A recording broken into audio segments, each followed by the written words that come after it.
now. Sam is here, Tom is here, Rax here, Sam is here, Igal and V join us as well. Welcome.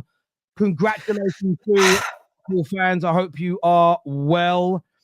Guys, I'm going to go to Sam first of all. I want to talk about the game, more so than the overarching situation with Liverpool, if that's possible. But very quickly, Hassam, I need to ask you, because if you don't give a straight answer, you're gone for the rest of the week. Are you now the favourites to win the league? First of all, I'm way valuable to the football terrace to threaten to kick me out. You ain't gonna kick me out, brother. That's just mate, established. You're very, very. First of all, I think the favourite for the league is Newcastle this Wednesday. You get me? We're taking on Newcastle, the favourites. I told you, I'm not having it. He's gone. He's gone for a week now. The favourite for the title is Newcastle. This Wednesday, we take on title favourites at Anfield. We have to beat them. Look, this is the most comfortable Liverpool-Manchester City game at the Etihad I've had in my whole life. Like, I've never felt this way in a Liverpool City game, ever.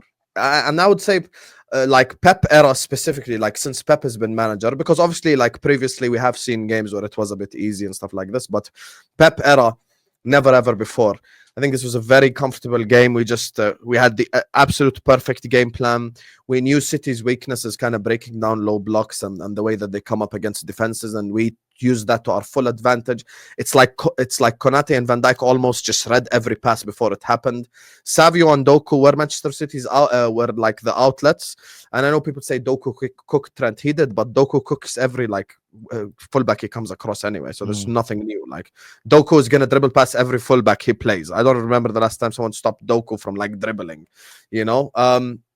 But this was a very comfortable game, which I did not expect to happen, to be fair. I really didn't expect us to have a comfortable game. I was like, guys, this is a wounded animal, but there's still an animal, you know, because it's Manchester City. You can't just go into the game expecting that you're gonna slap them up or something. We took our moments, and there is someone I have to address, and I'm sorry, guys, I have to say it. Guys, what Mo is doing is genuinely like not normal. People just need to take a step back and listen to the statement I'm about to make. He has 41 goal contributions on February 23rd. If I give a Premier League winger 21 goal contributions one season and 20 goal contributions the year after, they'd say he's a very good winger. This guy has them in February 23rd. This is absolutely not normal.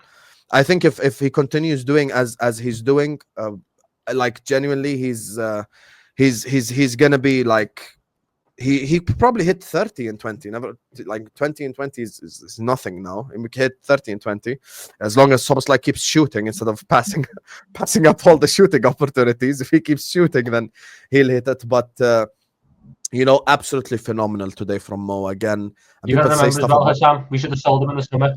We should have sold him listen, me and Tom rarely disagree, but me and Tom and Sam, to be honest, because he was there, we're on the front line of spaces. And honestly, some of the stuff some Liverpool fans are saying, sell Mo Salah, we can replace him. Just shut your ass up, please. I wish I could just go back to space for a day. I'm gonna cook the shit out of ads one day. But big up ads, yeah. They laughed because they know who I'm atting right here. Big up ads regardless. But anyway, listen, this was a phenomenal win, fantastic win. I am going to listen to the words of Erling Haaland, and I'm going to listen to the words of Mohamed Salah.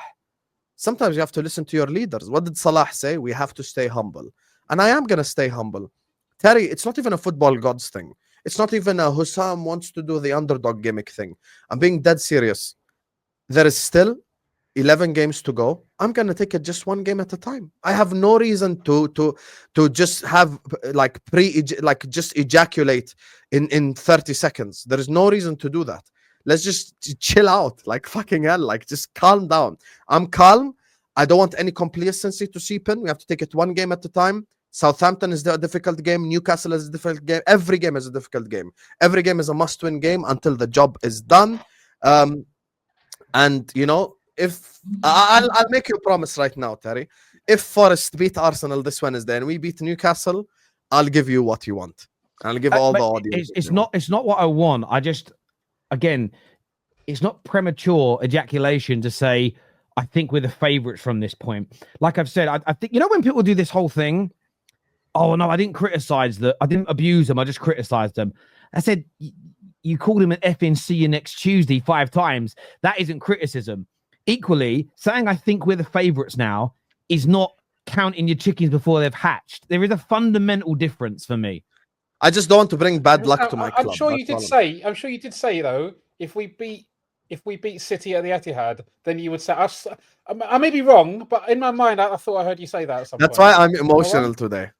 I like if you go to my watch along the last 30 seconds, I'm just doing this, like just staring into like the universe. No, like, I understand that. On your Mo Salah point, by the way, as well. I said this earlier. It would trigger some City fans. It would trigger Chelsea. Probably trigger Arsenal fans as well. Eden Hazard is a great. Riyad Mahrez is a superstar and one of the most phenomenal inside forward the league has seen. Mane was phenomenal for Liverpool. Alexis Sanchez was an absolute phenom for a few years. But in the era of the inside forward stroke winger, Mo Salah, objectively, in my opinion, as an individual, is clear of all of them. And one of the big reasons for that is the fact he's 32 and he's having his greatest season ever. He is not the sole reason you're winning the league. I think your team has got Liverpool into the title race. I think Mo Salah has put you 11 points clear this season. I feel like he has been that difference maker. And yeah, Mo Salah is just out of this world. And I'm just, again, I hate that he's a Liverpool player and I'm having to say this. I'm glad he's finally getting the flowers that he deserves. I really, really am. I'm happy that he's getting that kind of... Terry, statistically, he's won them 33 points this season.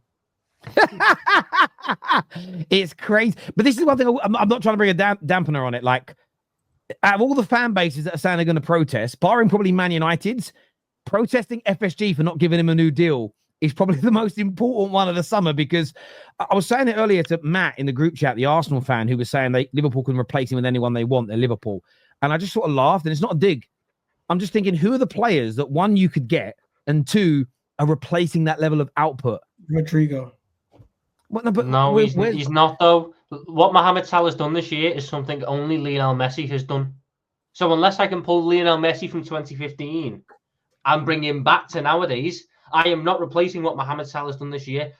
11 games in the league this year where he's got a goal and assist.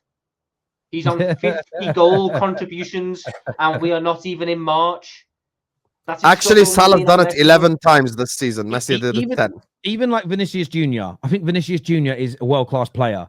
But the output compared to Mo, and the output's important because the amount of goals that Mo gets, where maybe the team and or him maybe not necessarily deserve them, but he still pulls it out the bag, that's a talent in itself. We're going to speak City in a moment. I'm going to go to V. But there's a few people in the comments calling me a liar about this comment about the semi-finals. So I'm just putting one of them up on the screen here. Look at this. Come on, Terry. You shouldn't be this naive and ignorant. Winning a